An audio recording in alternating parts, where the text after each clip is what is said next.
ओम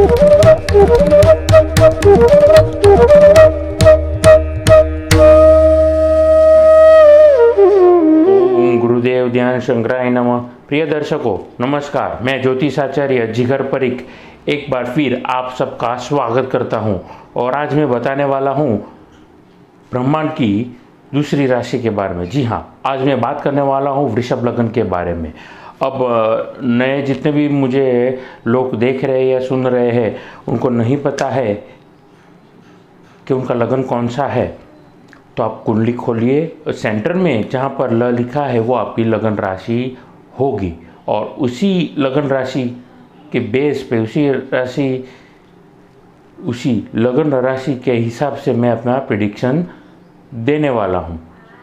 अपनी बात को मैं शुरू करूँ उससे पहले मेरा आप सबसे निवेदन रहेगा कि मेरे इस YouTube चैनल को आप ज़्यादा से ज़्यादा लाइक करिए, सब्सक्राइब करिए, नोटिफिकेशन बेल को दबाना ना भूलिएगा।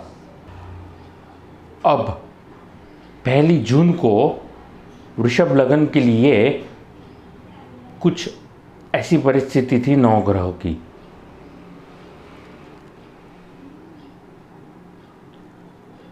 सूर्य बुध आपके लग्न में विराजे है, आपके दूसरे घर में चंद्रमा, 12वें घर में शुक्र और राहु की युति देखने को मिली है। आपके लाभ स्थान में स्वग्रही गुरु मंगलदेव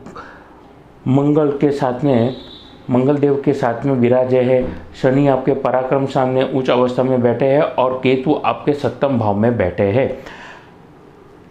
ऐसी कुछ नवग्रह की परिस्थिति है। अब इस युति की वजह से आपके प्रभाव, आपका बॉडी लैंग्वेज, आपकी ऑरा कैसी रहेगी और अगले आने वाले वक्त के दरमियान आप वो सारी चीज़ें कर पाएंगे जो आप हमेशा से करना चाहते थे। ऐसे कई प्रश्न होंगे जो आपके मन में उठ रहे होंगे, तो उन्हीं प्रश्नों की मैं आज आपके जवाब देने का मैं प्रयास करने वाला हूं। और उसके साथ साथ उसके अलावा मैं एक और विशेष जो युति बनी है सूर्य और बुध की, जिसे जोशियों की या ज्योतिषी की भाषा में बुध आदित्य नामक राजयोग का निर्माण हुआ है और वो कैसा प्रभाव करने वाला है आपकी जीवन में, उसके बारे में मैं आज बात करने वाला हूं। जैसा कि आप कुंडली में भी देख सकते हैं, सूर्य बुध लगन में ही विराजे है। इसका मतलब बुध आदित्य राजयोग आपके लगन में ही शुभता दे रहे हैं। अब ये शुक्र का लगन है। अब ऐसे वक्त के दरमियान आपके लिए ये वक्त धन वृद्धि का होने वाला है, क्योंकि बुध बुद्धि, वाणी, त्वचा का मालिक है, यानी कि यह आपके धन भाव, आपके दूसरे घर को और आपके 5वें घर को रिप्रेजेंट करने वाला है। अब सूर्य रिप्रेजेंट करता है आपके माँ के घर को, 5वां घर, माफ़ कीजिएगा 4था घर को, जहाँ पर सिंह राशि, आप जैसा कि आप कुंडली में देख सकते हैं आपके 4थे घर में सिंह राशि है माँ के घर में, यानी कि कहीं ना कहीं यह आपकी माँ के इमोशंस को रिप्रेजेंट करेगा। लगन में बैठा हुआ सूर्य कहीं ना कहीं आपके सेल्फ कॉन्फिडेंस को, अपने प्रति सेल्फ कॉन्फिडेंस को तो बढ़ाएगा, लेकिन आपकी मदर का सेल्फ कॉन्फिडेंस, आप कोई विशेष परिस्थिति से अगर गुजर रहे हैं तो सेल्फ कॉन्फिडेंस बढ़ाने का काम करेगा। माँ बेटे में या माँ और पिता के बीच में या संतान और माँ बाप के बीच में तकलीफ या तनाव का परिस्थिति उत्पन्न थी, तो ऐसे वक्त के दरमियान आप ऐसा पॉजिटिव कुछ एटीट्यूड उनमें देखने को मिलेगा, तो घर में शायद तनावपूर्ण परिस्थिति कम होती हुई हमें देखने को भी मिलेगी। अब ऐसे वक्त के दरमियान अब कैसा रहेगा आपका स्वास्थ्य, उस पर हम बात करते हैं। देखिए, 12वें घर में जो शुक्र और राहु की जो युति बनी है, उस युति की वजह से आपकी बुद्धि को शायद भ्रमित कर सकता है। ऐसे वक्त के दरमियान आप ध्यान रखें, आप दोस्तों से दूर रहिए जो नेगेटिविटी फैलाते हैं आपके आसपास, अगर आपको लगता है तो, क्योंकि ऐसे वक्त में अगर आप खोटी चीज़ों का गलत चीज़ों का सेवन करेंगे, यानी कि मान लीजिए आप टीनेजर है, सिगरेट आपके लिए तकलीफ़दायक परिस्थिति को निमंत्रण देगी, वो तो ठीक है, लेकिन मान लीजिए कि आपने वो चीज़ ट्राई ही किया था और किसी ऐसे व्यक्ति को आप नज़र में आ गए जो नहीं आने चाहिए थे, तो हो सकता है आपके घर में वो बात पहुंच जाए या कि घर के किसी बुज़ुर्ग ने आपको देख लिया हो। तो ये चीज़ों का आपको ध्यान रखना है। उसके साथ साथ सेहत में आपको खून से संबंधित तकलीफ़ हो सकती है, त्वचा के रिलेटेड तकलीफ़ कुछ हो सकती है, पेट के रिलेटेड, डाइजेशन रिलेटेड कुछ तकलीफ़ हो सकती है। ऐसे वक्त में आप अगर हनुमान चालीसा के पाठ करेंगे तो आपको राहत मिलेगी।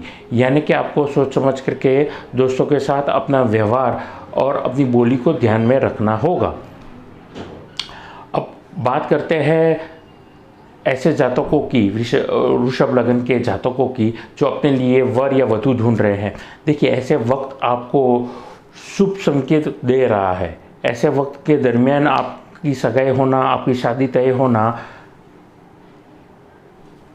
ऐसी परिस्थिति को निर्माण करने वाला है। यानी कि शरणाई बजेगी, हाथ पीले होने की पूर्ण योग बन रहे हैं। अब बात करते हैं वर्किंग प्रोफेशन की। वर्किंग प्रोफेशन के लिए लगन में बैठा हुआ जो बुध आदित्य नामक राजयोग है, उस राजयोग की वजह से आपको मैक्सिमम बेनिफिट मिलने वाला है, जैसा कि मैंने वीडियो की शुरुआत में कहा था। क्योंकि बुध आपका धन भाव में आपके दूसरे घर का और आपके पांचवें घर का मालिक होकर के केंद्र में सूर्य के साथ में लगन में विराजा है, और आपकी पत्री में भी अगर वही योग बना है तो आपके लिए ये आने वाला वक्त, आने वाला पीरियड चांदी ही चांदी लाने वाला है। ऐसा वक्त आपको अच्छा निमंत्रण देने वाला है।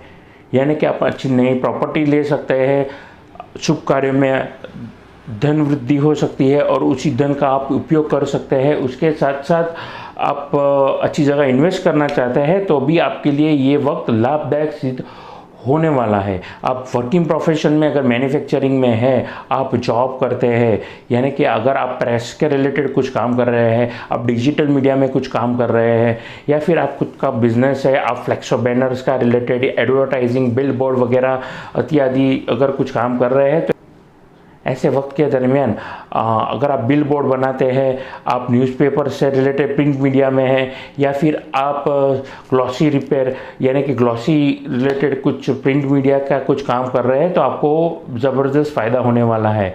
आप मीडिया इंडस्ट्री में हैं तो भी आपको ज़बरदस्त बेनिफिट होगा। अगर आप ब्राह्मण हैं और कर्मकांड का काम कर रहे हैं तो भी आपको ज़बरदस्त बेनिफिट होने वाला है।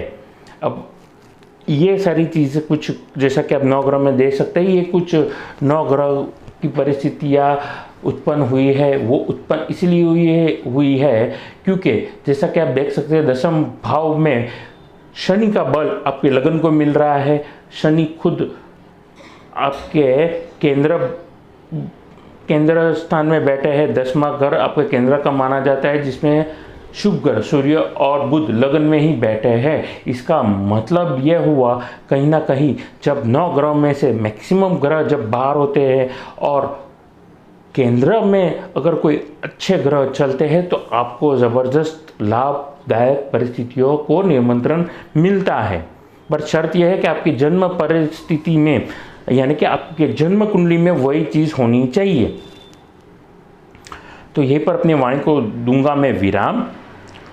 अब अंत में मैं दूंगा उपायों में मैं कहना चाहूँगा, विष्णु सहस्त्र के पाठ करना, वैभव लक्ष्मी जी के पाठ करना, उसके साथ साथ सूर्यदेव की आराधना करना, गणेश जी की आराधना करना आपको लाभदायक परिस्थितियों को निमंत्रण देगा। मंगलवार वाले दिन अगर आप गणपति जी की पूजा करेंगे, सूर्यदेव को अर्घ चढ़ाएंगे, उसके साथ साथ जैसा मैंने कहा विष्णु जी की पूजा करेंगे, विष्णु सहस्त्र या वैभव लक्ष्मी दोनों की आप पूजा करेंगे तो आपको ज़बरदस्त बेनिफिट मिलेगा। तो यहीं पर मैं अपनी वाणी को दूंगा विराम। अंत में सबको, जैसे मैं सारे वीडियोस में कहता हूँ, मैं एक ही चीज़ कहना चाहूँगा कि आप अच्छी क्वालिटी के रुद्राक्ष रत्न या आपकी कुंडली का विश्लेषण करवाना चाहते हैं, वास्तु विजिट करना चाहते हैं, तो आप मेरा संपर्क नीचे दिए गए नंबरों पे कर सकते हैं। नमस्कार।